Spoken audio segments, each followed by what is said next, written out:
The glass shattered before I realized it was my own hand that had dropped it.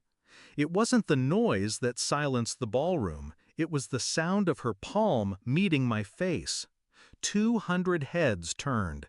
My mother stood there, pearls at her throat, lipstick unshaken, like the queen she believed she was. Her voice carried across the marble hall. "If you can't give your sister the penthouse, then you are no son of mine." I didn't say a word, not because I was shocked, but because I had been waiting for this moment. Backstory: the perfect family illusion. My mother raised us to believe loyalty was currency. She said family first, but what she meant was her first always. When my father died, I became the provider at 24. The company, the investments, the real estate, everything had my name on it because I earned it. For years I played along, paid for their houses, cleared their debts, even bought my sister that ridiculous diamond bracelet she couldn't live without. I thought it was love. It was leverage. The first crack. It began 6 months ago. My sister called, pretending it was a casual chat. But the conversation circled back, again and again, to my penthouse overlooking the bay. I'd worked 15-hour days to buy it. Every tile, every painting inside, it was mine. She said she needed a fresh start after her engagement. She said her fiancé wanted something impressive. I told her no, politely. The next week, my mother stopped returning my calls. The week after, my accountant noticed unusual transfers from one of our joint family trusts. My signature, only it wasn't mine. The evidence. I didn't confront them immediately. I let the rope unspool. I started tracing calls, following meetings. A contact in a private bank whispered to me about a mortgage application filed in my name for renovations on the penthouse I supposedly no longer owned. Then came the email. My sister had written to her fiancé, "Once the place is in our name, we'll sell it and finally get rid of him. Mom's on board." That was the night the anger burned cold. No shouting, no pleading, just a decision. They wouldn't see me break, they'd see me win. The plan. Step 1. Secure my assets. I moved ownership of the penthouse into an LLC controlled through a holding company registered offshore, legally invisible to them. Step 2. Bait the trap.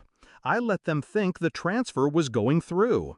Even sent my mother a forged draft of the deed. Meanwhile, I reached out to a friend, a federal prosecutor I'd met through a charity gala.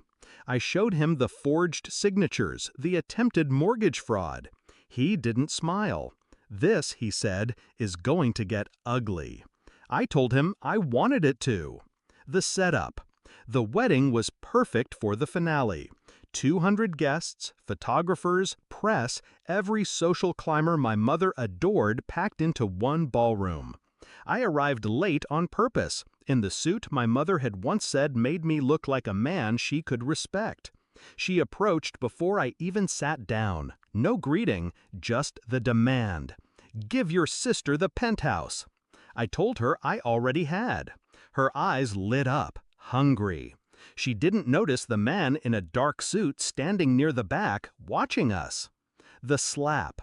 When I added, "Too bad you'll never get it," her hand rose before her brain caught up. The crack echoed. Gasps followed. In her mind, she had just asserted dominance. In mine, she had just performed the opening act. I didn't touch my cheek, didn't raise my voice.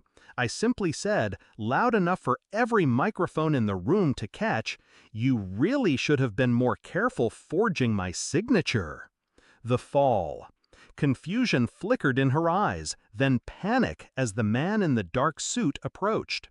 He introduced himself, badge flashing, Assistant U.S. Attorney.